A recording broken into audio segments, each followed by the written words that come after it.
Peter Yarrow was an activist, composer, and performer whose songs had a political and social impact outside the realm of music. The American folk music revival held him in high esteem. Musicians found inspiration in his work. Addressing issues of justice, peace, and civil rights, Yarrow's lyrical descriptions and melodic harmonizations gave a generation a voice. Yarrow rose to fame as one of the original three members of the seminal pop group Peter, Paul, and Mary. Songs like Puff, The Magic Dragon, and If I Had a Hammer helped him gain millions of fans and ignite social movements for fairness and kindness. In addition to her musical contributions, Yarrow will be remembered as an artist who used her voice for social justice and inclusion. Part of his lasting impact was his tireless campaigning, which included his time spent working with Operation Respect. Poverty was intentionally revealed in the film, and while it was not revealed through specific violence, early life and formative years of education. Peter Yarrow came into this world in New York City on May 31, 1938, to parents who were foreign nationals. He inherited a love of academics and the arts from his parents. Both of his parents had careers in education. His dad, Bernard Yarrow, was a musician, while his mom, Vera Yarrow, was a social worker. The importance of music and social justice in Yarrow's life began at a young age. Growing up, he was immersed in a stimulating intellectual atmosphere. He started his undergraduate career at Cornell University, where he studied psychology and earned a degree in 1959, after finishing high school at Manhattan's prestigious High School of Music and Art. When Yarrow was a college student, he started to think about music as a tool to make a difference. A combination of his scholarly interests and his growing fascination with folk traditions allowed him to do this. Introduction to folk music. There was a larger cultural upheaval in the late 1950s and early 1960s, coinciding with Yarrow's arrival on the folk music scene. His talent as a singer and songwriter quickly became well known, and the New York City neighborhood of Greenwich Village soon became a mecca for aspiring folk musicians.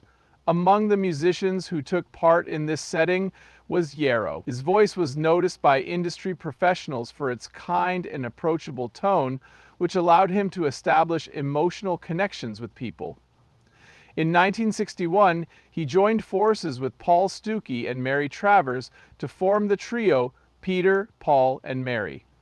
The unique blend of voices they had and their shared commitment to progressive ideals set them apart from other folk performers of the era. Shortly after signing with Warner Brothers Records in 1962, the band issued their self-titled debut album.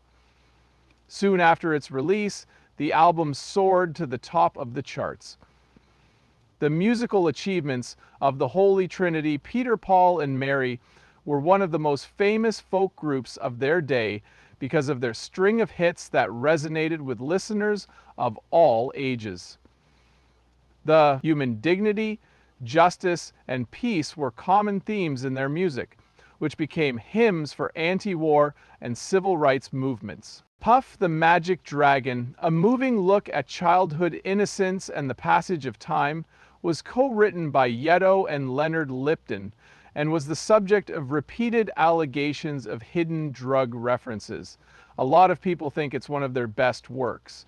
Some folk songs, such If I Had a Hammer, Blowing in the Wind, and Where Have All the Flowers Gone, became staples in the genre. The band's most popular songs included these tracks. Even outside of the world of music, the group's impact was felt. Not only that, but they also performed at and supported other landmark civil rights rallies, such as the 1963 March on Washington, where Martin Luther King Jr. gave his iconic "I Have a Dream" speech. Through their unwavering commitment to action, they managed to unite art with social change, solidifying their unique place in American history. Solo performances and musical creations. Along with his work with the Three, Yarrow also dabbled in solo projects, showcasing his abilities as a singer and songwriter.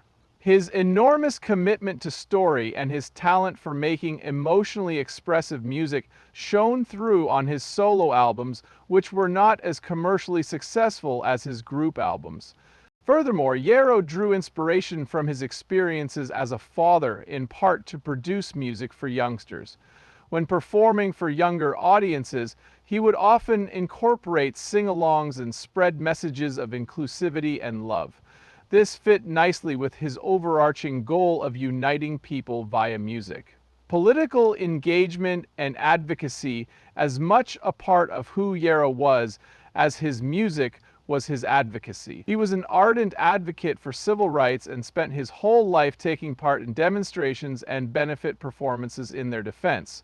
While the Vietnam War was underway, his anti-war stance was on full display in his songs and public statements, where he beseeched for calm and unity among the chaos. Yarrow founded a foundation in 1999 with the goal of increasing school-based anti-bullying and conflict resolution initiatives. The name of this group is Operation Respect. The organization's signature program, Don't Laugh at Me, aims to teach children to be more understanding and resilient by including musical components and educational materials. By successfully completing this undertaking, Yarrow solidified her reputation as a compassionate champion for transformation. Personal history and enduring impact. Mary Beth McCarthy and Peter Yarrow were married in 1969, and they had a son, Christopher, and a daughter, Bethany. Bethany continued in her father's musical tradition of performing piano, while Christopher pursued a profession in education. Yarrow often said that his family was the reason he was able to stay grounded and inspired to pursue his creative and charity endeavors. Despite the fact that Yarrow's life was far from scandalous, he remained committed to using his position for good. His reputation took a hit because of an event involving an inappropriate relationship that happened in 1970. This episode was something he came to deeply regret, he said afterwards. The public apologies and subsequent actions he took reflected a lifelong quest for self-awareness and growth. Dying and the aging process. Even in his twilight years, Yarrow rarely slowed down with his performances or advocacy work. He kept performing regularly at folk festivals and benefit concerts where people of all ages responded positively to his songs and his calls for unity. Yarrow received the devastating news of bladder cancer in 2021, yet he fought the disease courageously and with unwavering will till the end. He refused to let his illness deter him from being fully committed to music and advocacy. He played whenever he could.